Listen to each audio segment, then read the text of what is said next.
There have been a number of military achievements throughout world history that have revolutionized warfare. In the video today, we've attempted to formulate the top 10 military achievements that have most significantly impacted warfare throughout world history. Although there have been numerous military, technological, and ideological advancements that have revolutionized warfare, from military formations and gunpowder to radio communications and canned goods, this study focuses strictly on weapons systems. While many may disagree with the particulars on this list, most will agree that all the weapon systems noted have played a significant part in revolutionizing warfare. In fact, many of these weapon systems have continuously been updated over time, and most still play a dominant role in modern warfare today. Number 10. The Chariot. The two-wheeled, horse-drawn chariot was one of the most important achievements in history. It provided humanity its first concept of personal transport, and for more than 2,000 years it was used as a key military weapon system of war. Chariots seem to have originated in Mesopotamia in the 3rd millennium, or around 2000 BC. The highly mobile, two-wheeled war chariot, carrying a driver and an archer armed with a short composite bow, revolutionized military tactics after 1700 BC. Chariots were expensive, clumsy, and prone to breakdowns, yet these simple military systems were used for centuries. They were not replaced by horseback riders until the 1st millennium BC, making these weapon systems the early foundation of the cavalry. Number 9. The Sarissa. The Sarissa, also known as a lance or pike, was a gigantic 13 to 21 foot long double-pointed pike used in the Macedonian phalanx infantry formation as early as 3000 BC. Its great length was an asset against hoplites and other soldiers bearing smaller weapons, because they had to get past the Sarissa to engage with the soldier. The tight formation of the phalanx created a wall of pikes, and the pike was sufficiently long that there were fully 5 rows of pikes in the front rank of men, and even if an enemy got past the first row, there were still 4 more to stop him. The Macedonian phalanx was considered all but invulnerable from the front, except against another such phalanx. The only way it was ever generally defeated was by breaking its formation or outflanking it. The invention of the Sarissa is credited to Philip, father of the celebrated Macedonian king Alexander the Great. However, it was Alexander who successfully employed his new weapon system across Asia, conquering Egypt, Persia, and what is now northwest India. He was victorious all the way. The Sarissa-wielding phalanxes were vital in every battle. The Sarissa remained a primary weapon system for every Hellenistic army until the rise of Rome. Number 8. Sailing ships. The first sailing ships were likely Egyptian and existed around 3000 BC or earlier. They were used on the Nile River, which was ideal for primitive sailing vessels. The wind on the Nile is usually from the north, so if they wanted to go south, they just raised the sail on the double mast, and if they wanted to go north, they just lowered the sail and drifted with the river. Through these early sailing ships, the Navy was born. Produced from the 8th to the 13th centuries and commonly used in northern Europe, Viking ships were clinker-built boats called nors. These sailing ships were sturdy, long, and slender, with a large square sail, making them swift and capable of long voyages. By 1200, these nors were used by militaries throughout northern Europe. The technology of the sailing warship found relative stability from 1775 to 1862, requiring little expensive research and few new developments. Sails, ropes, and guns would eventually become the main components of this military weapon system, and timber, the most basic and vital component of these wooden sailing warships, was present in abundance in most countries. Number 7. The cannon. The cannon, first appearing in the early 14th century in Europe, assumed its classic form at the beginning of the 17th century, which persisted almost unchanged until the mid-19th century,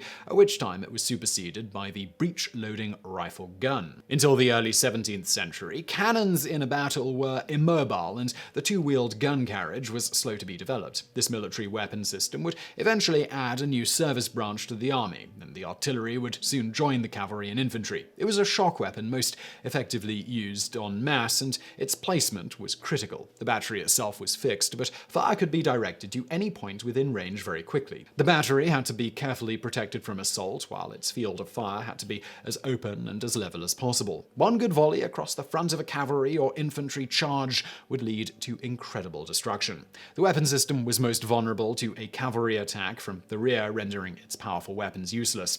However, it was the cannon that made the fortresses and castles obsolete. In 1494, the Earl of Warwick reduced Bamborough Castle of the revolting Percys to rubble in a week. In 1523, Philip of Hesse brought the most powerful fortress in the world at Landstuhl to its knees in a single day. This military weapon system remains today in a modified form as the mortar and a few other smoothbore weapons. Number 6. The machine gun. The Gatling gun, named after its inventor, Dr. Richard J. Gatling, was the first widely used rapid-fire gun. Due to their multiple barrels, this weapon system could offer more sustained fire than the first generation of air-cooled, recoil-operated machine guns. The weight, complexity, and resulting cost of this multi-barrel design discouraged its initial success. The first true machine gun was invented in 1881 by Hiram Maxim. The Maxim gun used the recoil power of the previously fired bullet to reload rather than it being hand-powered, enabling a much higher rate of fire than was possible using earlier designs. Maxim's other great innovation was the use of water cooling via a water jacket around the barrel to reduce overheating. Maxim's gun was widely adopted, and derivative designs were used on all sides during the First World War. Most famously, this weapon system was employed during the Battle of the Somme. The design required fewer crew, was lighter,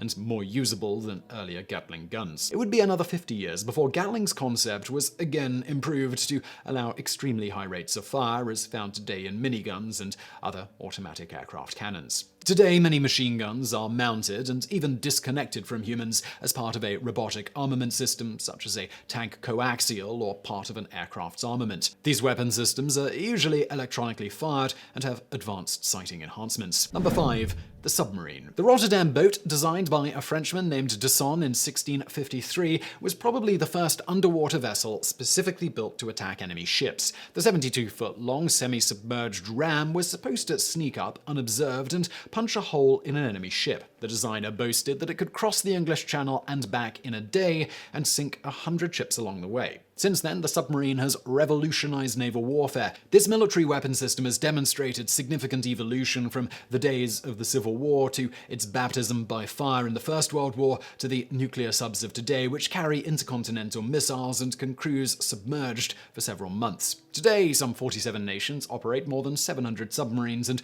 almost 300 of these ships are nuclear-powered. A host of countries, including the United States, Germany, Italy, Denmark, Norway, Sweden, and Japan, are pursuing new designs. In short, the submarine appears to be a weapon system that is here to stay for the major powers of the world. Number 4.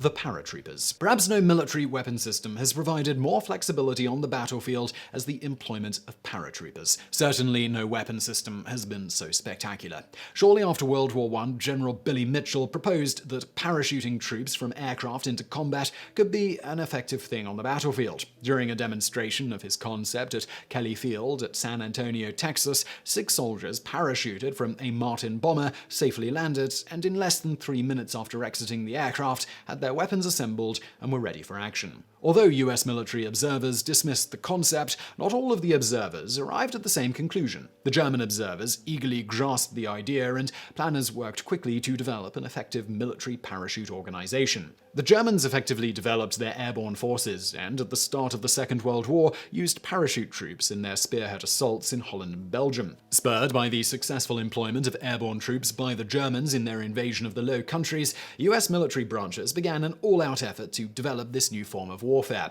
From Operation Overlord's paratroopers, who first secured the flanks of Normandy's landing beaches, to the Rangers and airborne forces who spearheaded modern operations by jumping in the night to seize airfields, paratroopers provide an obvious tactical edge in modern military warfare. Inserted onto the battlefield from the air, the paratrooper can drop into areas inaccessible to regular soldiers. This weapon system is extensively used by modern armies and can evade enemy fortifications and force an army to thin its defenses to protect areas that would normally be safe by virtue of geography. Number 3. The airplane. The history of aerial warfare is a relatively new branch of military history. Hot air balloons were introduced as observation platforms in the late 18th century. They were not widely used until the mid-19th century. True, aerial warfare or air combat operations is only about a century old, but the history of aerial warfare is already brimming with stories of great air battles, innovative technology, and the decisive use of strategic air power. With the jet engine developed during the end of the Second World War, the major powers of the world began to employ this new technology in their air forces. The United States entered the Korean War using Second World War-style propeller-driven aircraft, but by the war's end, the Air Force was almost totally based on jet-powered aircraft. aircraft. During the Korean War, US F-80s and F-86s battled against Soviet MiG-15s in the first aerial battles between jet fighters. Military aviation came into its own during the Second World War. The increased performance, range, and payload of contemporary aircraft meant that air power could move beyond the novelty applications seen in the First World War, becoming a central striking force for all the combatant nations. Over the course of aircraft evolution, modern and distinct roles continued to emerge for the application of air power with stealth technologies, optically guided missile systems, and smart bombs. Number 2. The aircraft carrier. The British Navy also experimented with the aircraft carrier during the First World War and developed the first true carrier with an unobstructed flight deck. This was the HMS Argus, built on a converted merchant ship hull. The war ended before the Argus could be put into action, but the US and Japanese navies quickly followed this British example. The first US carrier, a converted collier renamed the USS Langley, joined the fleet in March 1922. A Japanese carrier named the Hoshio entered service in 1922 and was the first carrier designed as such from the keel up. Today, the aircraft carrier has become one of the most advanced weapon systems and represents the hallmark of military superiority on the high seas. The nuclear aircraft carrier is the epitome of US military superpower status, and among the modern nuclear supercarriers, the Nimitz class is the newest, largest, and fastest in the world. At nearly 1,100 feet long, the Chrysler Building could be laid upon its deck with 50 feet to spare at each end. Number 1. The atomic bomb. To date, no other military weapon system has had such a profound influence on revolutionizing warfare as the atomic bomb. Only 2 have ever been used in warfare, and they were exploded over the Japanese cities of Hiroshima and Nagasaki on the 6th and 9th of August 1945, respectively. An even more powerful nuclear weapon was developed, and that's the hydrogen bomb, which is based on destruction through nuclear fusion, and it was acquired by the USA in 1952, the USSR in 1953, the UK in 1957, China in 1967, and France in 1968. In 1977, the US developed an even more potent weapon in the enhanced hydrogen bomb, which uses a beryl coating to vastly expand its radioactive power. Since their inception, nuclear weapon systems have multiplied at an alarming rate, leaving everyone from policymakers to concerned citizens wondering what it will take to slow, stop, or even reverse the spread of these technologies. So I really hope you found that video interesting. If you did, please do give us a thumbs up below, and don't forget to subscribe. Also, why not check out another channel I do called Today I Found Out? If you enjoyed this video, I think you'll enjoy that channel. It's linked to below. And thank you for watching.